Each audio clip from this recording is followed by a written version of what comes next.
Good morning. Thank you. Considering the demonstrations that we saw outside the building and everything, many of these folks associate with the left wing of your party. Talk about that divide and how Republicans will use that as politics against Democrats. And moreover, there were only, I think, 23 arrests here, grand total, Capitol Police and elsewhere. Should the District of Columbia U.S. Attorney be trying to prosecute these folks more forcefully? Should that be an issue that maybe that there aren't more prosecutions?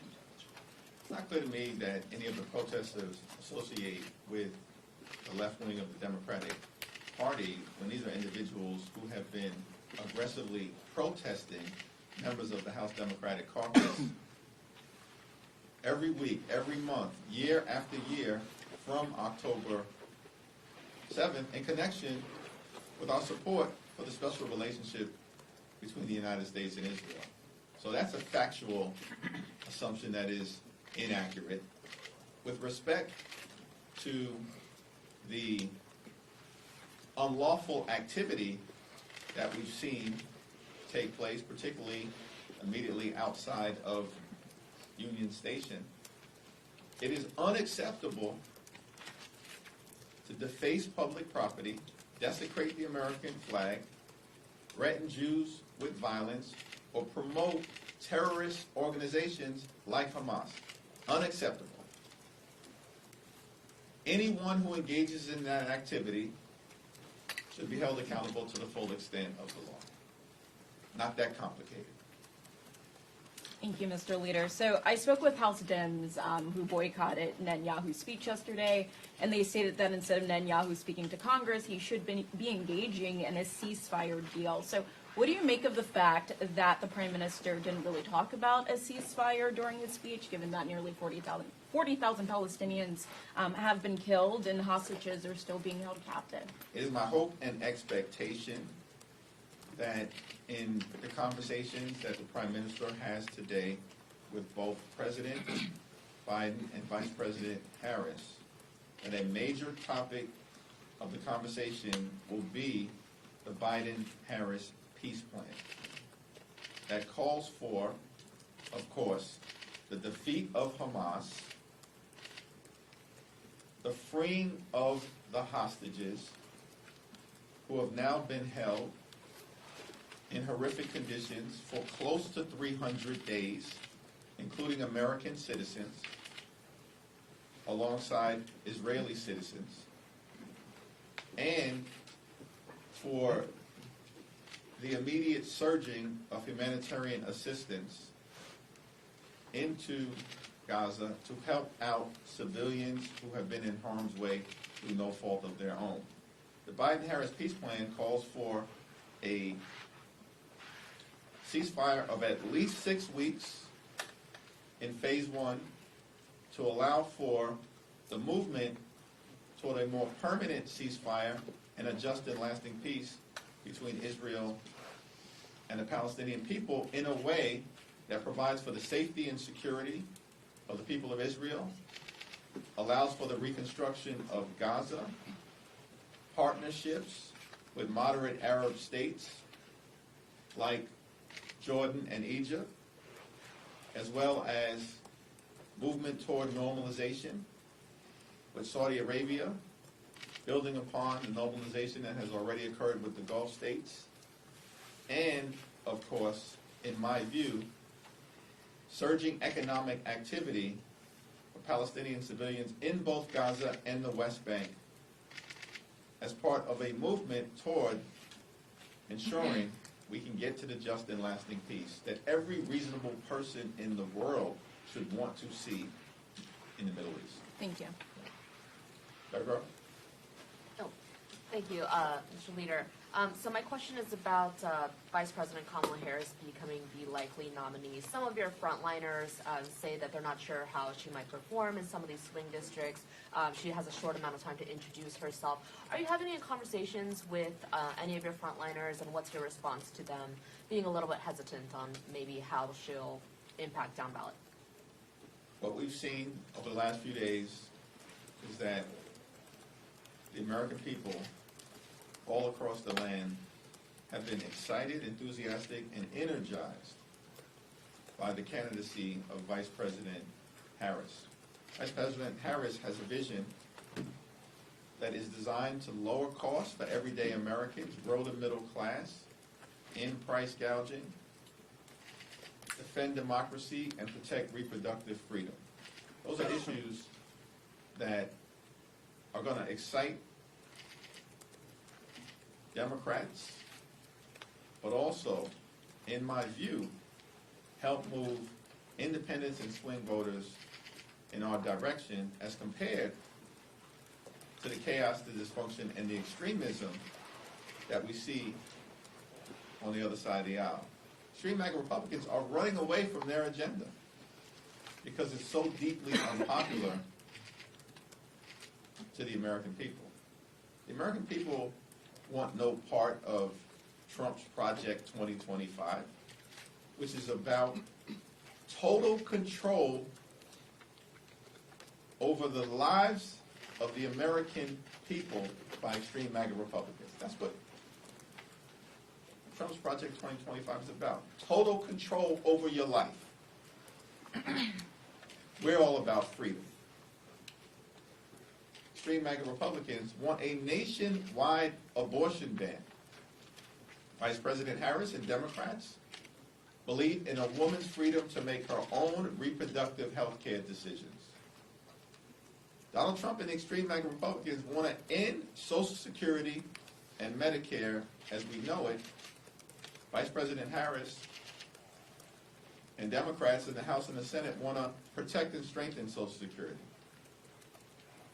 These are the issues that are going to be important in our congressional districts all across the country, in the Senate races, and the issues that will be before the American people in November. I am confident that Vice President Harris is on the right side of each and every one of those issues.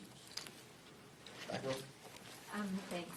So leading up to this decision by President Biden, there were many members, especially some from safe seats who really wanted Biden to stay in the race.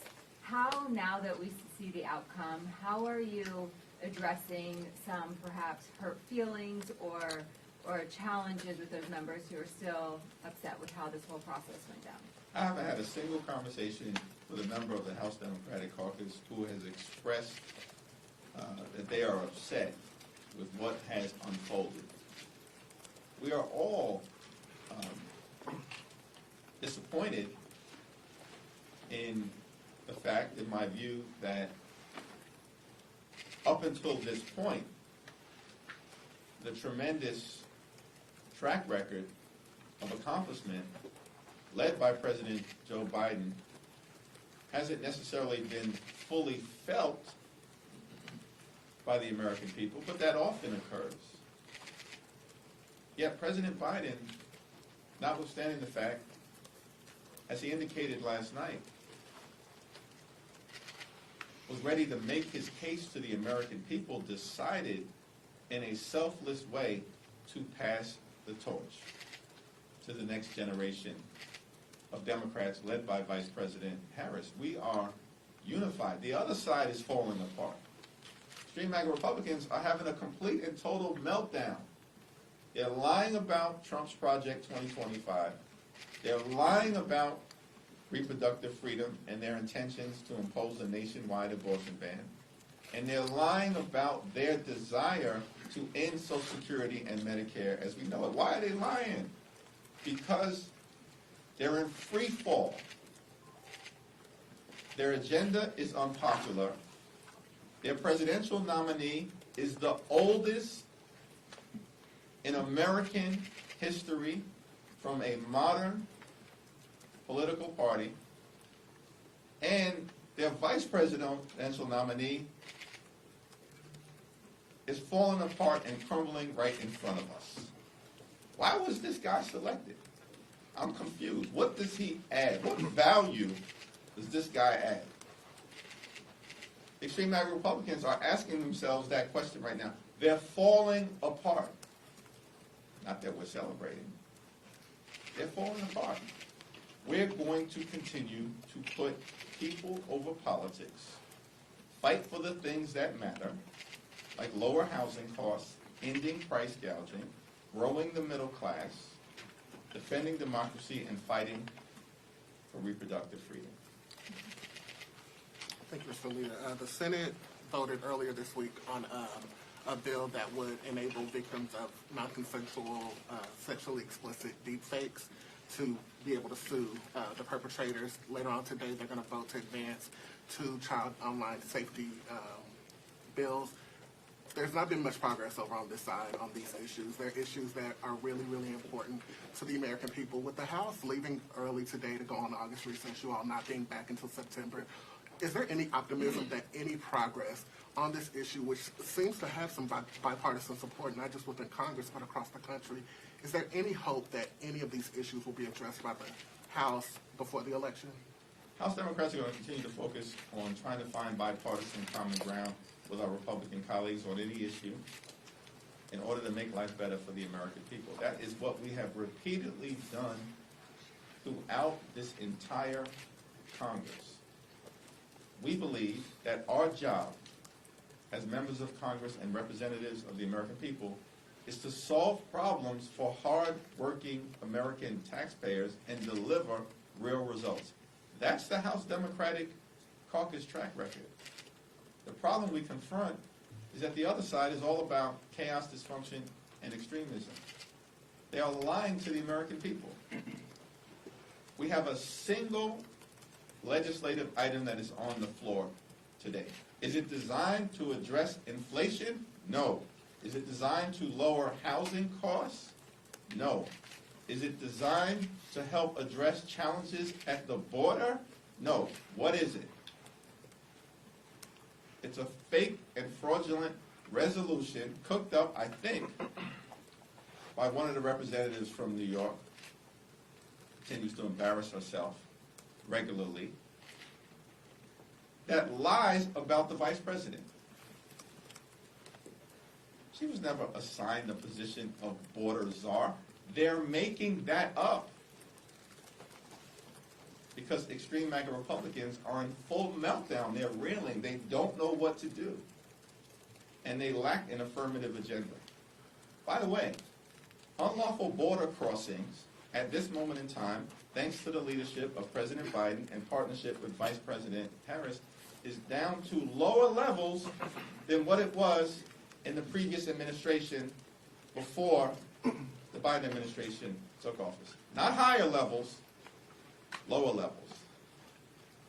And the vice president was not a border czar. They are making that up because they have no affirmative agenda, vision, or track record for the American people. So you're not confident that any child online safety legislation will? That is bipartisan legislation with respect to protecting young people and everyday Americans in terms of egregious online behavior. And I am hopeful that we'll see bipartisan legislation that emerges from the Senate taken up on the floor of the House of Representatives upon our return, including legislation that is being championed by Representative Alexandria Ocasio-Cortez here in the House. Thank you. Scott? Mr. Leader, thank you. Returning to the events of yesterday, I think you saw the silent protest by Rashida Tlaib on the House floor. She was holding up signs that towards Netanyahu that said guilty of genocide and also war criminal on the other side of that sign. Did you think that was an appropriate thing for her to do? And if not, what do you think the consequences should be? I didn't see the activity of Rashida Tlaib. As I understand it, she was to my left. I was focused on the speech that was being delivered and processing the information that was being communicated by the Prime Minister. Was it appropriate? Thanks. To follow up on his question, was it appropriate? Rashida Tlaib is an elected member of Congress. Okay, she has a responsibility to her district in the same way that I have a responsibility to my district. Mr. Leader, I don't know if you saw the Judiciary Committee hearing yesterday, but Director Wray suggested that perhaps President Trump wasn't hit directly by a bullet in his ear, but perhaps shrapnel instead. Do you think that matters? And do you also believe that perhaps that means that President Trump should release his medical records as it relates to this investigation into the assassination attempt? Well, political violence is not acceptable in any way, shape, or form in the United States of America. And any effort to understand what happened, why it happened, and how do we prevent any type of attempted assassination on a political leader in the United States of America from ever happening again should be done in a thoughtful, comprehensive, and bipartisan fashion. The House voted on legislation yesterday to establish a bipartisan task force that received unanimous support from both Democrats and Republicans. That is the appropriate way to go. I'm thankful that the former president was not seriously injured in the attempt on his life, and I wish him a full and complete recovery. Thank you, Leader Jeffries. Regarding Vice President Harris, the group Black Lives Matter recently came out against her presumptive nomination for the Democratic nomination, which is going to happen without a public vote. They said that delegates are not oligarchs and that there needs to be a public vote on her nomination to complete that process.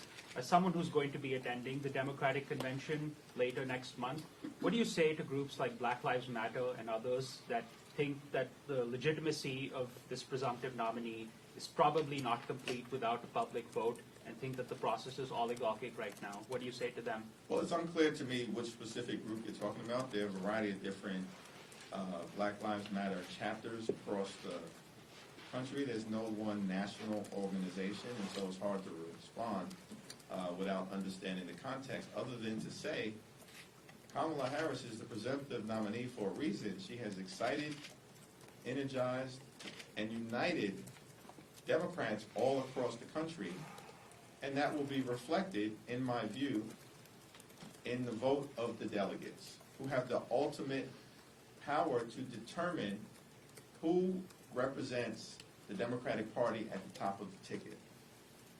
There is a process that has been set forth by the Rules Committee of the DNC by which anyone can petition to secure enough delegate support to get their name placed into consideration to be the presidential nominee for the Democratic Party. That's an open, available, and accessible process. But Vice President Kamala Harris, because of the strength of her vision, her ideas, and her track record, has all but cleared the field. Not from the top down, but from the grassroots up. Last question? Me? Yes. Hi, thank you, Mr. Leader. I appreciate it. Just to follow up on that, because this is a topic in Democratic circles, a lot of Democrats, people really do feel that the process is rigged from the inside, essentially, that if you try to run, you can't get a pollster, you can't get a consultant because they'll get blacklisted. Could you address some of that tension?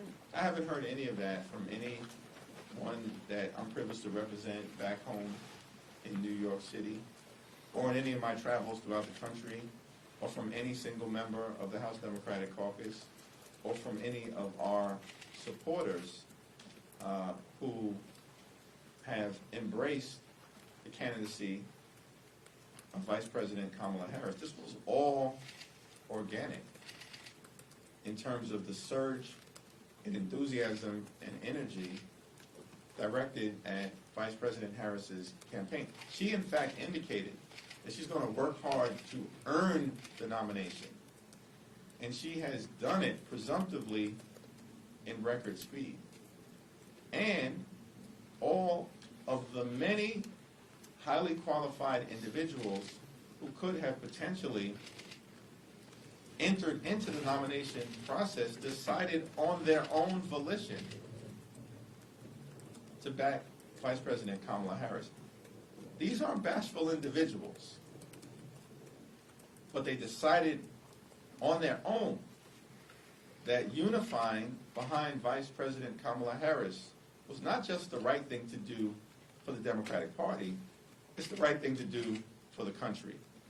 As Democrats, we are going to fight, led by Vice President Harris, for freedom. We're going to fight for American families, and we're going to fight for a brighter future for the American people. Thank you. When's your meeting with Harris? Is that set up yet? Thank you.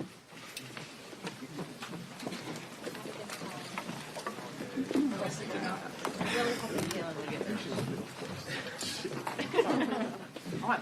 I'll catch you next time. Good meeting you, Harris. As always,